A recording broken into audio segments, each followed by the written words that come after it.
Hermanos y hermanas en la fe, hoy nos adentramos en un rincón menos explorado de la historia bíblica. Vamos a examinar un texto que, aunque antiguo, permanece en las sombras para muchos creyentes. Se trata de un escrito conocido como el Testamento de Adán.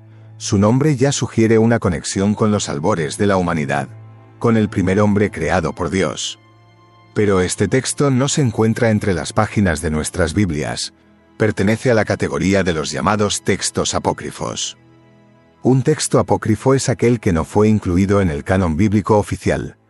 Es decir, no fue reconocido por la Iglesia como divinamente inspirado y, por lo tanto, no forma parte de las Sagradas Escrituras aceptadas. La existencia de estos escritos nos invita a una reflexión profunda. ¿Qué contienen? ¿Por qué fueron rechazados? El Testamento de Adán es uno de esos textos que despierta curiosidad. Nos ofrece una ventana a cómo algunas comunidades antiguas entendían los primeros capítulos del Génesis. Su estudio, aunque no para edificación doctrinal, sí puede enriquecer nuestra comprensión del contexto histórico y las diversas corrientes de pensamiento en los primeros siglos del cristianismo. Nos ayuda a apreciar el cuidado con el que se formó el canon que hoy atesoramos. Este texto apócrifo, el Testamento de Adán, se centra en un período crucial. Narra eventos que supuestamente ocurrieron después de la expulsión de Adán y Eva del jardín del Edén. Imaginemos ese momento. La primera pareja fuera del paraíso enfrentando las consecuencias de su desobediencia. El texto busca llenar ese vacío, contándonos cómo fue su vida en ese nuevo y difícil mundo.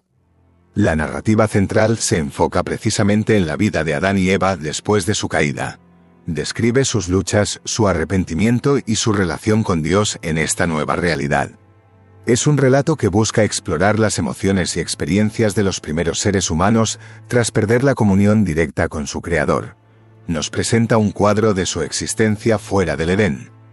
El texto se adentra en los desafíos que enfrentaron, la necesidad de trabajar la tierra, el dolor de la pérdida, la confrontación con las consecuencias de su pecado.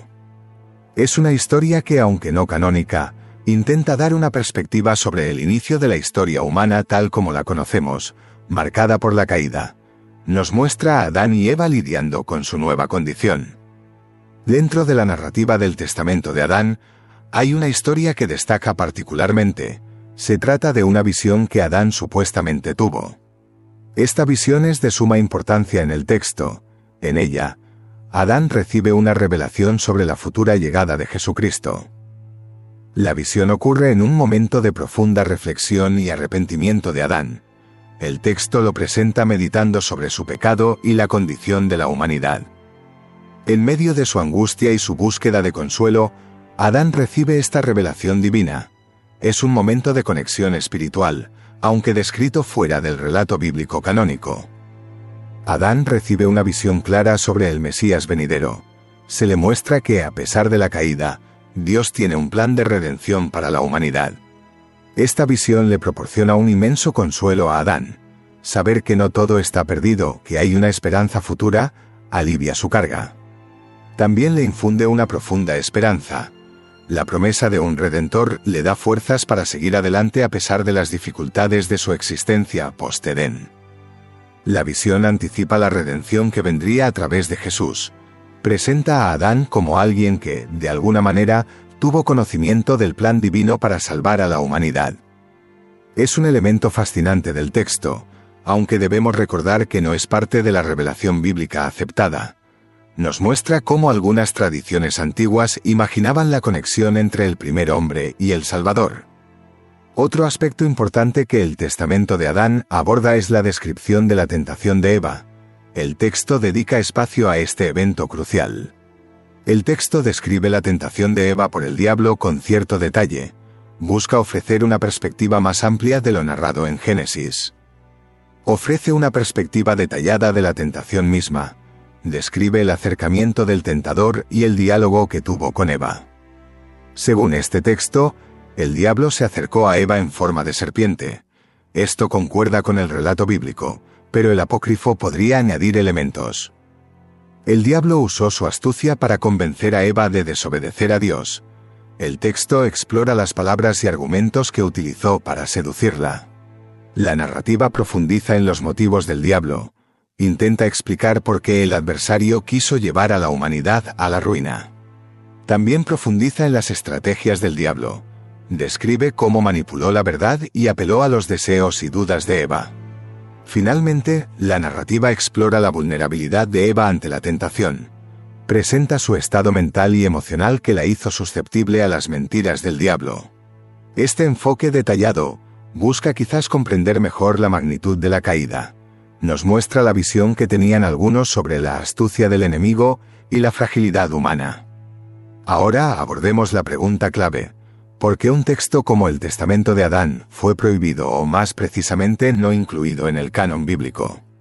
La razón principal de la prohibición o exclusión por la Iglesia es su estatus de apócrifo. No fue considerado parte de la Escritura inspirada. La Iglesia, a lo largo de los siglos, determinó qué libros eran inspirados por Dios. Este fue un proceso cuidadoso y guiado por el Espíritu Santo. Esta determinación se hizo a través de concilios y decisiones eclesiásticas.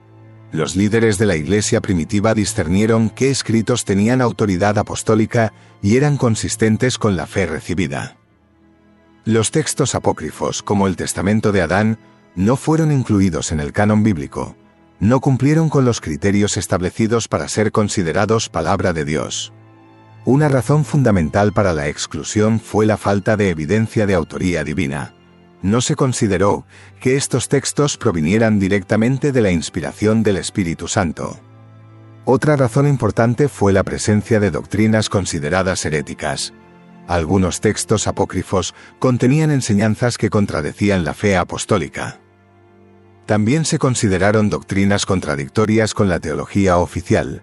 Si un texto presentaba ideas que no armonizaban con el cuerpo de la verdad revelada, era rechazado. La falta de consenso entre comunidades cristianas sobre su autenticidad fue un factor determinante.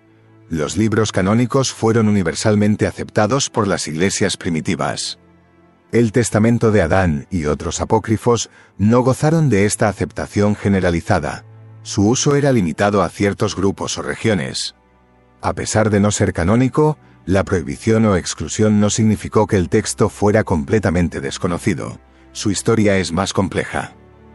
El texto circuló en ciertos círculos religiosos. Aunque no en la corriente principal, algunas comunidades o individuos lo leyeron y lo copiaron. Fue estudiado por eruditos a lo largo de la historia. Teólogos e historiadores se interesaron en estos textos para comprender las creencias y el pensamiento de la antigüedad. Su estudio académico permite entender las diversas corrientes teológicas de los primeros siglos. Muestra la pluralidad de escritos que existían en ese tiempo. Sin embargo, la Iglesia desaconsejó su lectura y uso litúrgico. Esto se hizo para proteger la doctrina pura y a los fieles de posibles errores. La preocupación principal era salvaguardar la verdad revelada en las escrituras canónicas. Se quería evitar que los creyentes fueran desviados por enseñanzas no inspiradas. La decisión de no incluirlo en el canon fue un acto de discernimiento espiritual. Buscaba preservar la integridad de la fe transmitida por los apóstoles. Hoy, podemos estudiar estos textos desde una perspectiva histórica y académica, pero siempre debemos recordar su estatus no canónico y no usarlos como base para la doctrina. El Testamento de Adán es un ejemplo fascinante de la literatura religiosa antigua. Nos recuerda la importancia de conocer el proceso por el cual se formó nuestra Biblia.